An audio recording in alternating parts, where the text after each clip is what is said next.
estamos todos pensando nessa data tão importante que é o nascimento de Jesus, a encarnação, e a gente vê tanta celebração que não é uma celebração da vinda de Jesus. E uma das coisas que eu sempre penso, que não é errado, é uma coisa que nós fazemos, é costume de todos, né, falar Feliz Natal uns para os outros. Mas eu sempre penso, gente, é como se eu estivesse numa reunião com familiares e amigos, e eu fazendo aniversário e todo mundo falando um para o outro Feliz aniversário. O aniversariante é Jesus. E mais uma vez, não é errado falar Feliz Natal, porque no Natal nós ganhamos um grande presente, então nós estamos muito felizes por essa data e por essa dádiva de Deus. A data é de Jesus, o aniversário é dele, ele é eterno, ele não começou nessa data, nem é a data específica, né? Nós não sabemos a data certa do nascimento, mas também não tem problema nenhum, é o dia que nós comemoramos. Mas nessa data, que é a data da encarnação, estamos comemorando mais um ciclo, mais um ano em que a humanidade recebeu esse grande presente da encarnação. A felicidade, quem tem que estar feliz nesse dia é ele. E também outra coisa que também não é errado, você pode dar presente uns para os outros, mas outra vez o presente tinha que ser dele. E a gente pensa, o que é que eu posso dar para Jesus? O que eu posso dar para o Criador que tem tudo? Mas tem algo muito, muito valioso para ele, muito importante que nós podemos dar, que é um lugar para sua morada, porque ele veio para trazer a presença de Deus para perto de nós, para preparar o caminho para que Deus pudesse habitar conosco para sempre.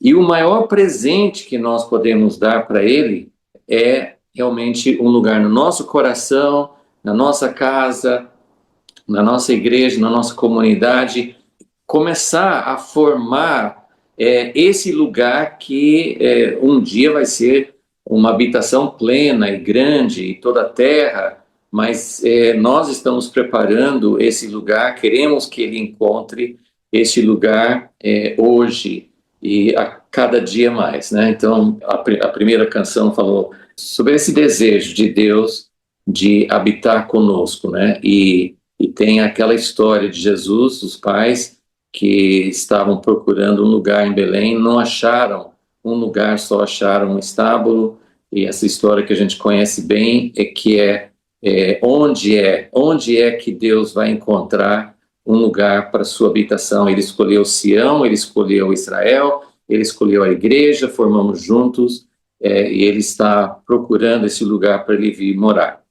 Mas o texto, o tema que eu gostaria de compartilhar com vocês antes da nossa oração hoje, como eu sempre falo, né, no dia da nossa oração, na semana dessa oração nossa, no terceiro sábado de cada mês, eu sempre peço a Deus o que é que o Senhor quer nos ensinar, o que o Senhor quer trazer para nós, para que nós sejamos realmente esses intercessores, esses parceiros que o Senhor deseja. E temos falado bastante em vários aspectos, né, da oração. Uma delas é que quando nós oramos, nós nos tornamos mais próximos a Deus. Nós estamos, não só nesse dia, né, mas quando nós oramos, buscando o propósito de Deus, nós somos impotentes, nós somos incapazes. O que nós podemos fazer para abrir o caminho para Deus, para Ele vir estabelecer seu reino? Mas Ele quer nossa participação, Ele quer nossa parceria, e quando nós oramos, nós nos tornamos mais próximos, cada vez mais próximos a Ele, nessa parceria, e nós também nos oferecemos como possíveis respostas às nossas próprias orações. Então, já temos falado sobre vários aspectos.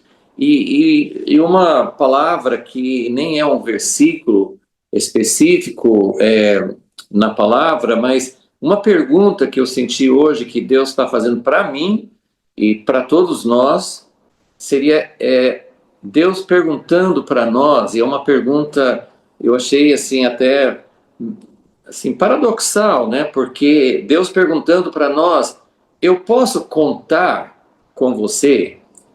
Eu posso contar com alguém que vai estar comigo não só hoje, não só quando as coisas estão tranquilas, em paz. Eu posso contar com você? Então eu vou ler três passagens bíblicas para abrir mais isso, para que a gente possa também colocar nosso coração diante de Deus, porque a pergunta, a resposta óbvia a essa pergunta, assim, não sei se o senhor pode contar comigo, porque eu sou muito falho. Então, o primeiro texto que me veio à mente com essa pergunta está no Evangelho de João, João capítulo 2 e versículo 23, João 2, 23. Estando Jesus em Jerusalém durante a festa da Páscoa, muitos creram no seu nome quando viram os sinais que ele fazia.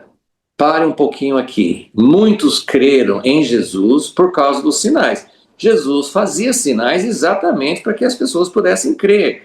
Jesus não fazia sinais para fazer um grande nome, nem para se exaltar, ele sendo Deus.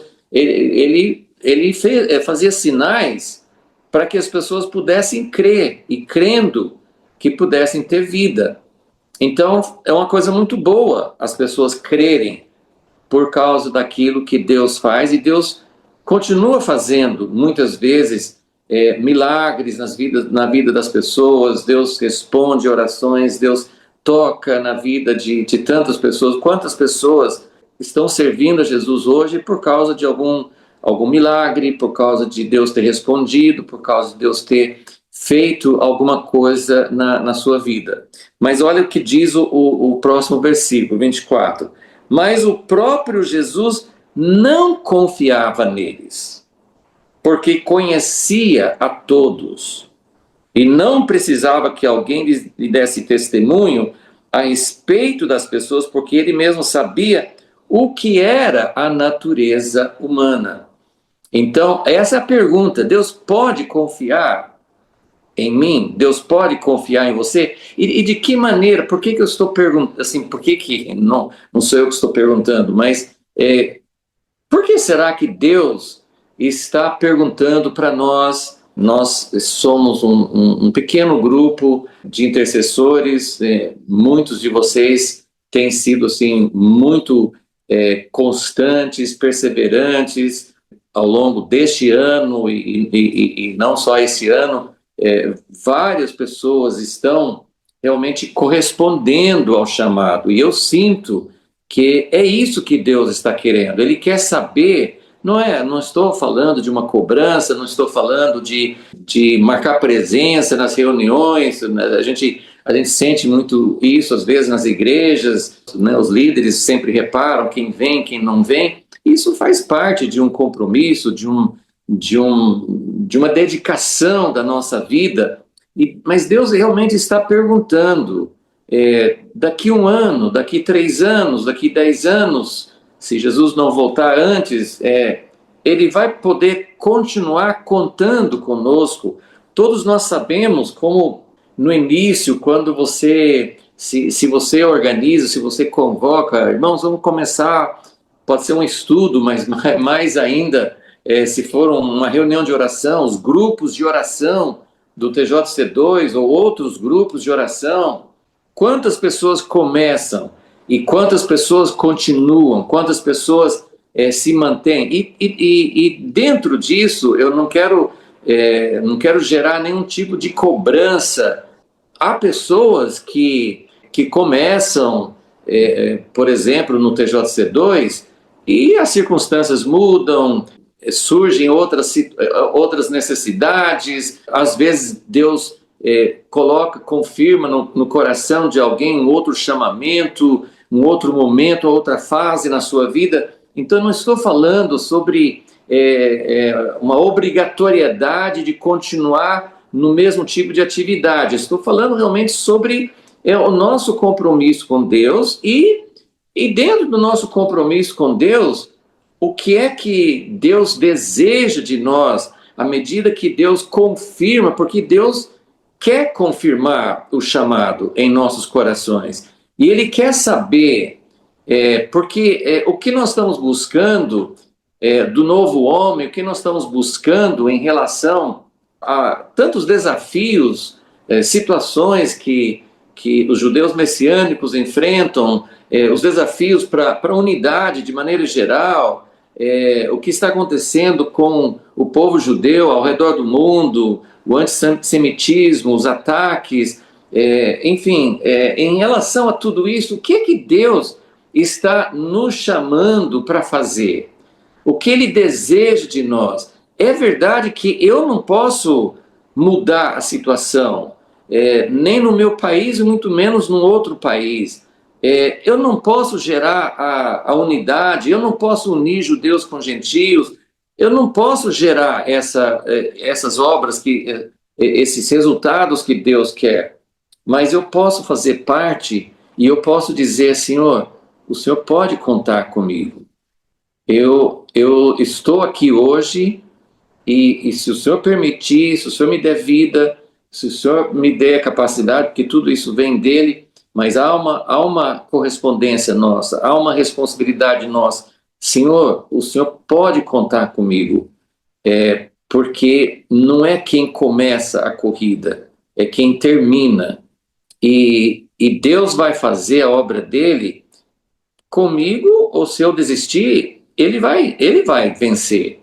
Mas Ele quer contar comigo. Então, só mais 2 textos para talvez ilustrar isso um pouco mais. O próximo está em Lucas 14, versículo 25. Grandes multidões acompanhavam Jesus.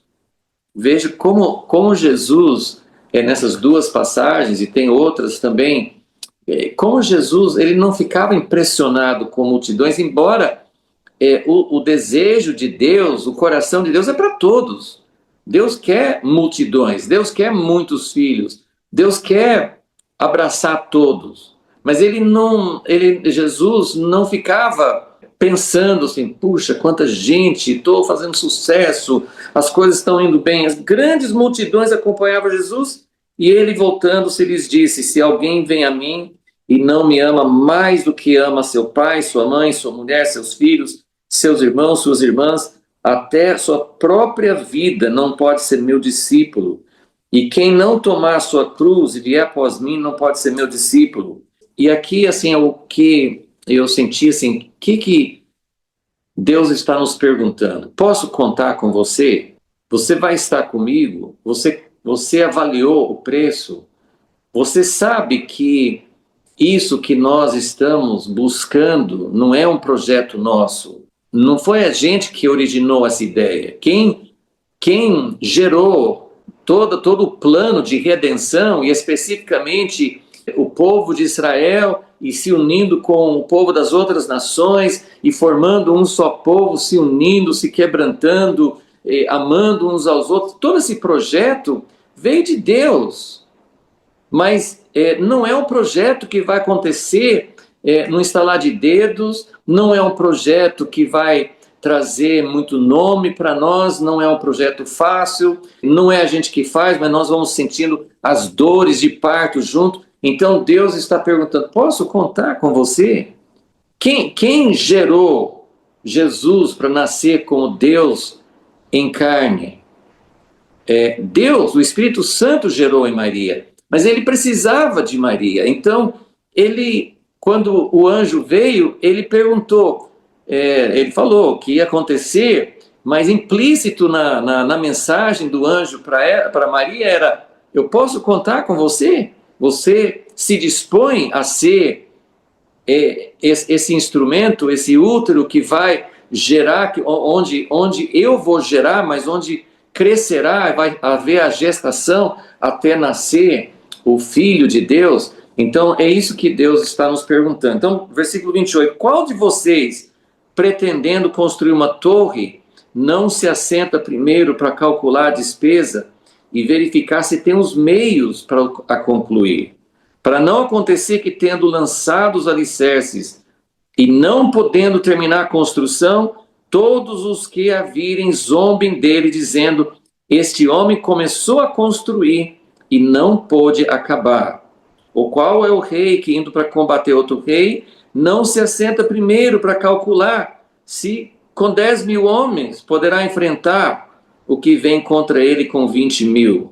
Caso contrário, estando o outro ainda longe, envia-lhe uma embaixada pedindo condições de paz. Assim, pois, qualquer um de vocês que não renuncia a tudo que tem, não pode ser meu discípulo. Então, é uma parábola, são duas parábolas, mas é uma palavra interessante porque nós temos um exército para apoiar o propósito de Deus do novo homem, nós temos capacidade de construir a torre, nós temos capacidade... Não, nós não temos. Mas Jesus está falando assim, você tem que calcular antes, mas a questão não é se com 10.000 homens nós vamos poder enfrentar 20.000, porque isso vai acontecer, acho que até com menos, vai ser mais ou menos a história de Gideão, com 300, enfrentando 120.000. Então, a desproporção é enorme. Mas quando Jesus falou, ele não estava dizendo você tem que ter um número maior, você tem que ter recursos maiores. Mas ele estava dizendo, você está disposto a enfrentar essa desigualdade, essa desproporção e confiar que quem vai vencer a batalha não é você, é o Senhor conosco, né? Mas ele precisa da nossa posição. E o último texto que eu quero ler está em Jeremias 12, e versículo 5.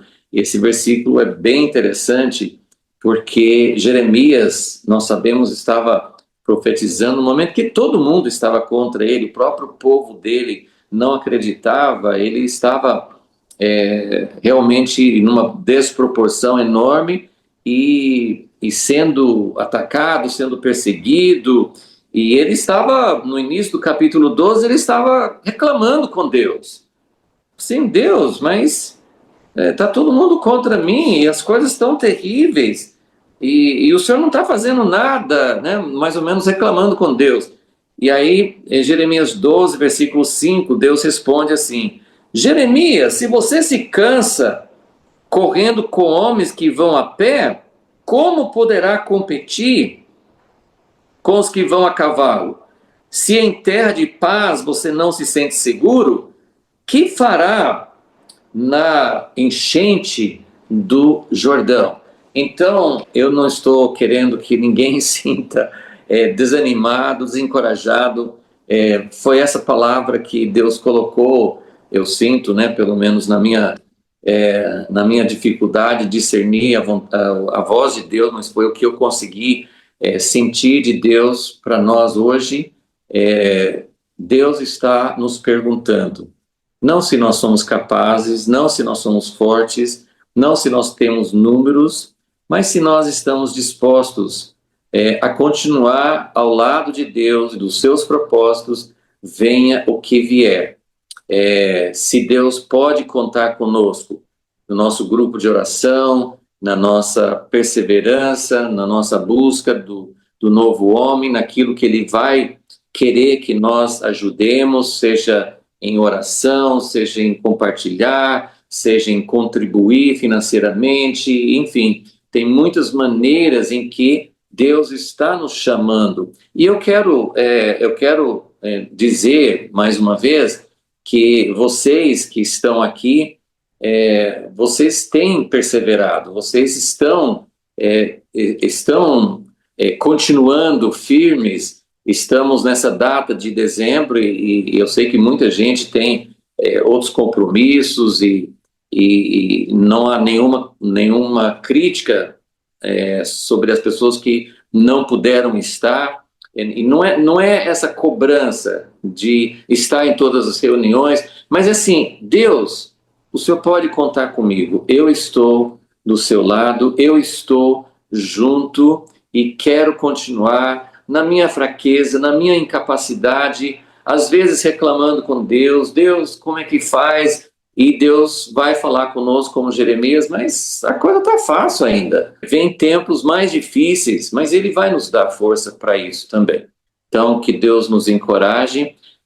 Agora, eu só queria contar a respeito, sim, daquilo que... Alguns pedidos de oração e dando graças a Deus também pelas orações, pela constância, pelo apoio de todos vocês, de muitos que não estão aqui nessa reunião, mas Deus tem levantado e nós cremos que Deus vai levantar mais pessoas, vai nos dar mais encorajamento, mais firmeza para continuar.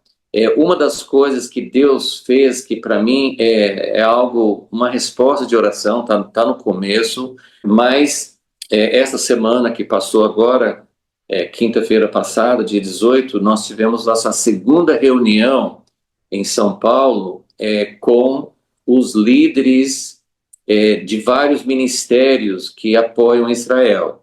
E só para vocês saberem, a gente fez um grupo no WhatsApp e a gente colocou o nome Juntos na Oliveira. Nesse grupo que tem acho que 8 ministérios, 7 ou 8 ministérios que apoiam Israel, nós temos 2 judeus e vários outros irmãos que não são judeus.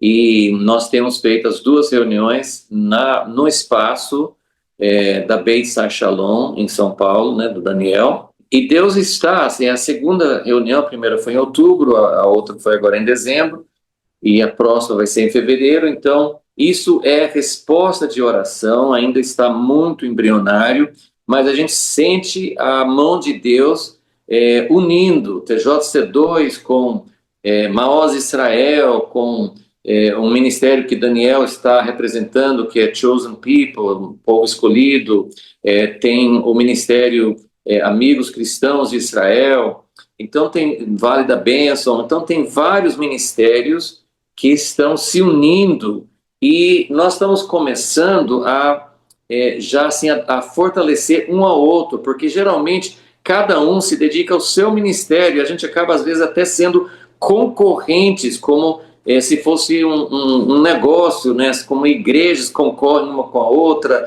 ministérios concorrem um com o outro, e Deus quer o contrário, Ele quer que a gente abra mão, que a gente busque a unidade e fortalecer e abençoar uns aos outros. Então, tem 2 coisas já nesse grupo que eu queria colocar, depois também a gente vai enumerar alguns pedidos de oração, mas hoje eu queria enfatizar 2 pedidos específicos. Um é um pedido que a gente já está acompanhando há algum tempo, e esse grupo de ministérios, de irmãos, de líderes, nós estamos nos unindo para orar e para contribuir para essa situação do prédio, né, da propriedade da Beit Shalom em São Paulo.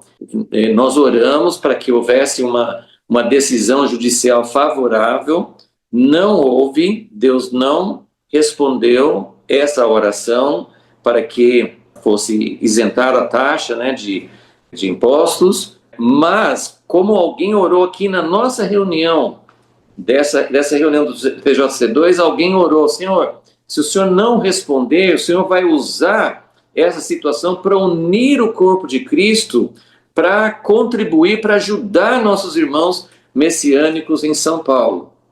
Então, eles ainda estão se organizando para ter uma conta bancária e para dar informações, mas eu quero colocar já esse pedido em torno de 90 ou 100 mil reais, que vai ser cobrado, não se sabe exatamente quando, mas pode acontecer a qualquer momento. Então, nós já vamos começar a orar para que o Senhor use essa situação. Não era que a gente pensava, o que a gente queria que eles fosse que houvesse uma decisão favorável, que não tivesse que pagar. Mas Deus talvez queira usar isso para mostrar o amor do corpo de Cristo, e eu fiquei muito contente, que não era uma coisa planejada, mas nessa reunião quinta-feira, os outros irmãos ali se prontificaram para ajudar, vai ter mais gente divulgando e procurando contribuir. Então, vamos orar para isso, para que Deus permita que haja uma preparação e que haja recursos para abençoar nossos irmãos messiânicos em São Paulo. Esse é um pedido de oração que vamos fazer. Um outro pedido é que existe um dos ministérios que está representado ali, que é Amigos Cristãos de Israel, Christian Friends of Israel. É liderado aqui no Brasil pelo pastor Abeni, ele já compartilhou numa reunião conosco. Ele está morando, ele morava no interior de São Paulo, ele foi morar no litoral, em Bertioga, porque ele sentiu que Deus queria que ele abrisse uma casa no litoral para receber os soldados de Israel, que depois do serviço militar eles viajam, e outras pessoas, assim, outras situações. Ter uma casa aberta para receber judeus messiânicos e eventualmente outras pessoas também. Ele já achou um lugar ideal para isso, mas ele precisa vender a casa que ele tem no interior para pagar uma parte dessa casa para poder financiar. E esse projeto une dois ministérios, que é o Amigos Cristãos de Israel e o Chosen People, os povo escolhido, que o Daniel representa. Então, sentimos muita alegria com esse propósito. Vamos orar também para que a casa dele seja vendida e que esse projeto possa prosperar, porque é uma oportunidade de receber judeus que não conhecem o Messias ainda. E uma terceira coisa que me tocou também nessa reunião que nós tivemos e que eu queria colocar, é coisa que a gente sabe, mas quando fica próximo da gente, a gente se sente mais tocado ainda. O Daniel Woods, ele esteve junto com, acho que a liderança da CONIB em São Paulo, que é uma organização de judeus e não são messiânicos, mas como todos nós sabemos, houve esse ataque terrível na Austrália recentemente. Isso tem sido bastante falado, que o antissemitismo tem aumentado. E quando você pensa, não, está longe, lá na Austrália, acontece as coisas, às vezes nos Estados Unidos, na França, em outros lugares, mas os judeus em São Paulo, eles se sentem assim, claro, não é uma profecia, não, assim, é um sentimento. Eles falam assim, nós não estamos pensando mais se haverá um ataque contra judeus aqui no Brasil, mas quando? Então, como eu falei, isso não precisa ser uma fatalidade, não é uma profecia, mas é um sentimento. E eu queria passar isso, que Daniel Woods e outros messiânicos e outros judeus não messiânicos em São Paulo, eles se sentem totalmente inseguros. Se um grupo pacífico na Austrália, celebrando o Hanukkah, houve esse ataque terrível que matou 15, isso pode acontecer em qualquer lugar, e eles se sentem inseguros. Então eu queria compartilhar isso para dizer, vamos orar, vamos buscar a direção de Deus. A gente critica governo da Austrália, governo do Brasil, governo do sei da onde, mas assim, isso é lógico, eles são falhos mesmo. Mas a gente sabe que a proteção, na verdade, não vem dos governos, eles deveriam fazer isso, podemos orar para isso, que haja uma conscientização, que haja um alerta, mas, na verdade, nossa busca é pela proteção de Deus e pela consolação e para que Deus alcance o seu povo e de nós estarmos juntos com eles. É uma sensação muito grande de insegurança. Hoje nós, como cristãos, nós não nos sentimos tão vulneráveis. Em muitos países os cristãos também sentem isso, na Nigéria nem se fala, e isso é algo que vai atingir cristãos também. Então, vamos nos colocar em oração em favor da comunidade do mundo inteiro, mas nós estamos no Brasil, vamos orar pelos judeus messiânicos em São Paulo, pelos judeus não messiânicos, e que o Senhor se revele, que eles possam encontrar segurança e refúgio nele.